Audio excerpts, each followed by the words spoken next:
Pemerintah secara resmi mulai menerapkan kebijakan rapel kenaikan gaji bagi pensiunan dan aparatur sipil negara sebagai bagian dari program prioritas nasional di bawah pemerintahan Presiden Prabowo. Kebijakan ini bukan lagi sekadar wacana atau rencana, tetapi sudah masuk dalam arah pelaksanaan yang sedang berjalan. Dan inilah yang menjadi perhatian utama jutaan pensiunan serta aparatur negara di seluruh Indonesia saat ini. Rapel yang dimaksud adalah kekurangan pembayaran gaji akibat penyesuaian kenaikan yang tidak langsung diterima sejak awal tahun. Selama ini banyak pensiunan dan ASN yang bertanya-tanya apakah selisih tersebut akan dibayarkan atau tidak. Kini pemerintah menegaskan bahwa rapel menjadi bagian dari skema penataan kesejahteraan, terutama untuk memastikan hak-hak aparatur negara dan pensiunan tidak tertinggal di tengah kenaikan kebutuhan hidup. Kebijakan ini tidak berdiri sendiri. Rapel kenaikan gaji dikaitkan langsung dengan program prioritas pemerintahan Prabowo yang menempatkan stabilitas ekonomi rumah tangga ASN dan pensiunan sebagai salah satu pondasi utama. Artinya, pemerintah tidak hanya fokus pada pembangunan besar, tetapi juga pada daya beli dan ketenangan finansial mereka yang telah mengabdi kepada negara selama puluhan tahun. Namun, di lapangan informasi yang beredar seringkali tidak utuh. Ada yang menyebut rapel langsung cair sekaligus. Ada pula yang mengatakan hanya kelompok tertentu yang menerima. Bahkan tidak sedikit kabar yang menyebutkan angka-angka tertentu tanpa dasar yang jelas. Inilah yang membuat banyak pensiunan dan ASN merasa bingung, ragu, bahkan khawatir harapan kembali tidak sesuai kenyataan. Fakta yang perlu dipahami adalah bahwa pelaksanaan rapel dan kenaikan gaji ini mengikuti mekanisme resmi, mulai dari penyesuaian anggaran, verifikasi data penerima, hingga skema penyaluran yang disesuaikan dengan kemampuan fiskal negara. Pemerintah menekankan bahwa proses ini dilakukan bertahap dan terukur agar tidak menimbulkan masalah di kemudian hari. Bagi para pensiunan, kebijakan ini memiliki arti yang sangat besar. Rapel bukan sekadar tambahan uang, tetapi bentuk pengakuan bahwa hak yang tertunda tetap diperhitungkan. Sementara bagi ASN, aktif ini menjadi sinyal bahwa pemerintah serius menjaga keseimbangan antara kewajiban kerja dan kesejahteraan. Melalui pembahasan ini, kita akan mengurai secara jelas apa saja yang sudah resmi berlaku, siapa saja yang masuk dalam cakupan kebijakan ini, bagaimana mekanisme rapel dijalankan, serta hal-hal penting yang perlu diperhatikan agar tidak salah memahami informasi. Semua disampaikan dengan bahasa sederhana, tanpa rumor, tanpa sensasi, dan berlandaskan kebijakan yang sedang berjalan. Karena memahami kebijakan dengan benar adalah langkah pertama agar tidak terjebak kabar yang menyesatkan, terutama untuk keputusan yang menyangkut penghasilan dan masa depan. Setelah memahami bahwa kebijakan rapel kenaikan gaji ini telah masuk dalam jalur resmi pemerintahan, hal berikutnya yang perlu dipahami secara tenang adalah bagaimana kebijakan ini bisa sampai ke tahap diterapkan. Banyak orang mengira bahwa setiap keputusan soal gaji bisa langsung dieksekusi begitu saja, padahal dalam praktiknya ada proses panjang yang harus dilatih. Pemerintah harus menyesuaikan antara janji politik, kondisi keuangan negara, serta kebutuhan nyata di lapangan. Disinilah sering muncul jeda waktu yang membuat masyarakat bertanya-tanya, padahal di balik layar proses administrasi dan penyesuaian anggaran sedang berjalan. Dalam konteks pemerintahan Prabowo, pendekatan yang digunakan cenderung berhati-hati namun terarah. Program prioritas tidak hanya dilihat dari besarnya dana yang dikeluarkan, tetapi dari dampak langsungnya terhadap kehidupan masyarakat, khususnya kelompok yang selama ini sangat bergantung pada penghasilan tetap seperti pensiunan dan ASN. Pemerintah menyadari bahwa bagi kelompok ini, keterlambatan atau ketidakjelasan soal gaji bisa menimbulkan tekanan psikologis yang nyata. Oleh karena itu, rapel dijadikan solusi untuk menutup selisih yang sempat tertunda agar tidak ada hak yang hilang begitu saja. Banyak pensiunan yang selama ini memilih diam, menunggu, dan hanya saling bertanya di antara sesama. Ada yang berharap, ada pula yang mulai pasrah. Padahal secara prinsip, negara memiliki kewajiban untuk memastikan bahwa Setiap kebijakan yang telah ditetapkan dijalankan secara adil. Rapel menjadi simbol bahwa pemerintah tidak menutup mata terhadap masa transisi kebijakan. Ini bukan tentang memberi hadiah, melainkan tentang memenuhi hak yang memang seharusnya diterima. Dalam beberapa tahun terakhir, tantangan ekonomi memang tidak ringan. Harga kebutuhan pokok mengalami kenaikan, biaya kesehatan semakin terasa, dan pengeluaran rumah tangga terus bertambah. Bagi pensiunan, kondisi ini seringkali terasa lebih berat karena penghasilan tidak lagi fleksibel. Setiap rupiah memiliki peran penting. Itulah sebabnya ketika pemerintah berbicara soal rapel dan kenaikan gaji, dampaknya langsung terasa secara emosional. Bukan karena jumlahnya semata, tetapi karena ada rasa dihargai dan diperhatikan. Di sisi lain, ASN aktif juga berada dalam posisi yang tidak kalah kompleks.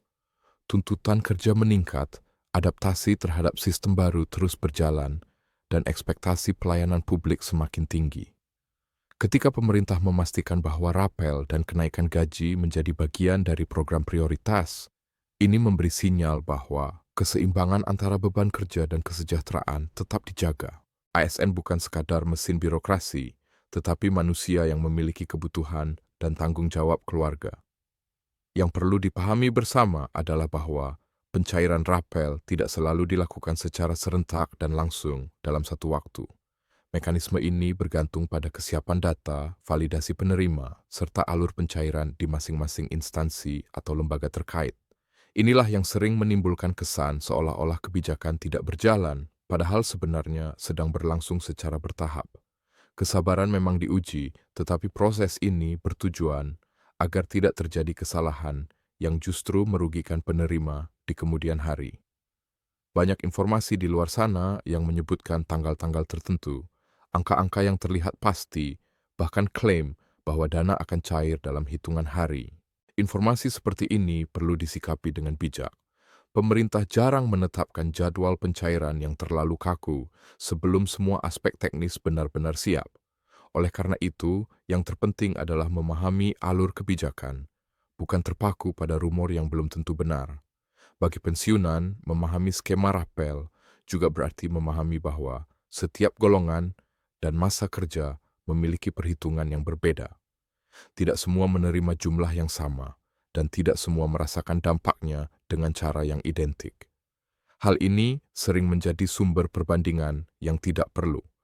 Padahal, kebijakan dirancang berdasarkan formula yang mempertimbangkan keadilan dan kemampuan negara. Fokus utama seharusnya bukan pada membandingkan, tetapi pada memastikan bahwa hak masing-masing terpenuhi sesuai ketentuan.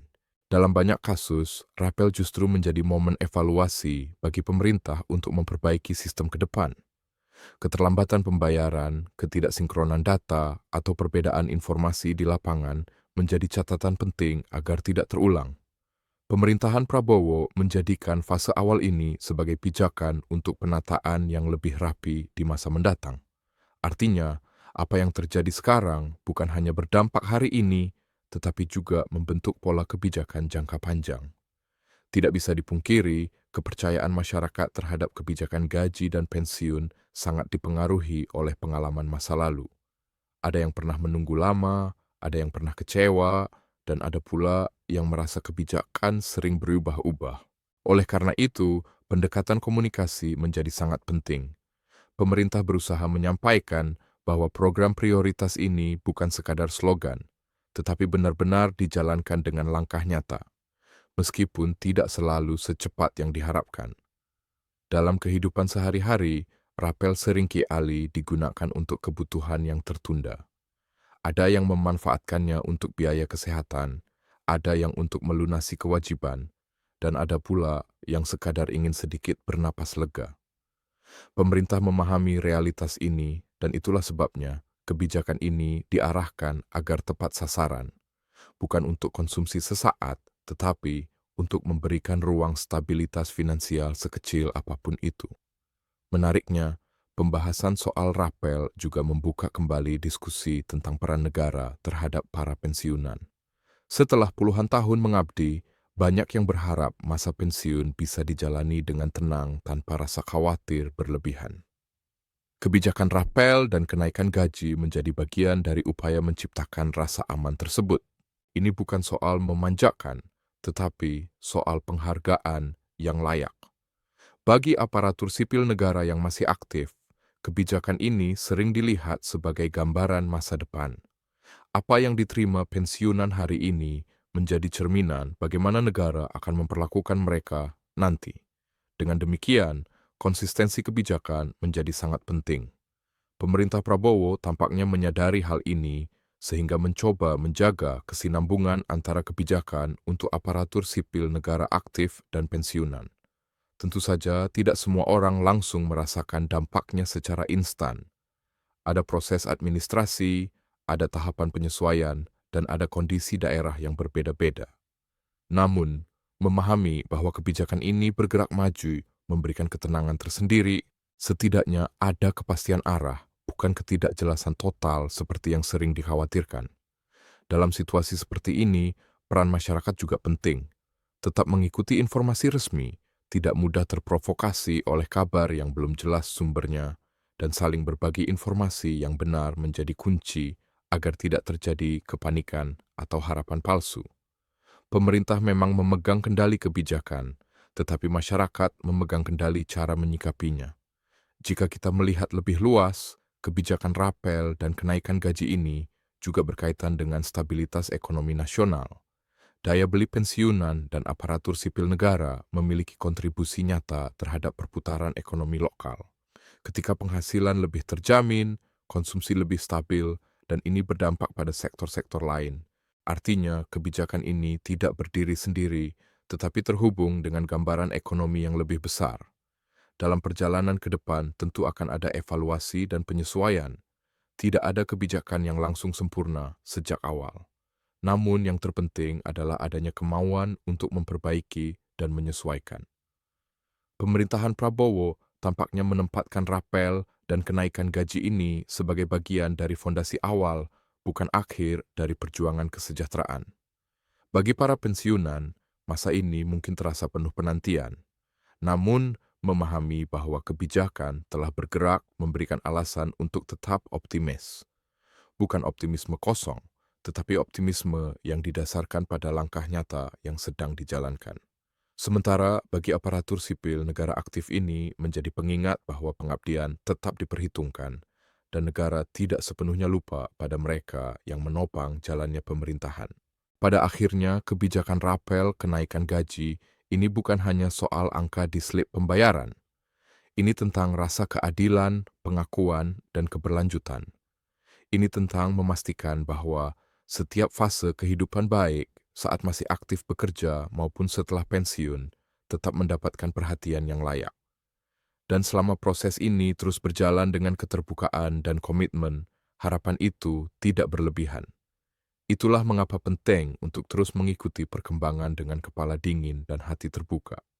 Tidak semua akan berjalan sesuai keinginan pribadi, tetapi memahami arah besar kebijakan membantu kita menempatkan harapan secara realistis. Pemerintah memiliki tanggung jawab besar, dan masyarakat memiliki hak untuk tahu serta memahami. Di titik inilah dialog, informasi yang benar, dan kesabaran bertemu. Dengan memahami keseluruhan gambaran ini, kita tidak hanya menunggu hasil, tetapi juga mengerti prosesnya. Dan seringkali pemahaman inilah yang membuat penantian terasa lebih ringan. Ya, 1.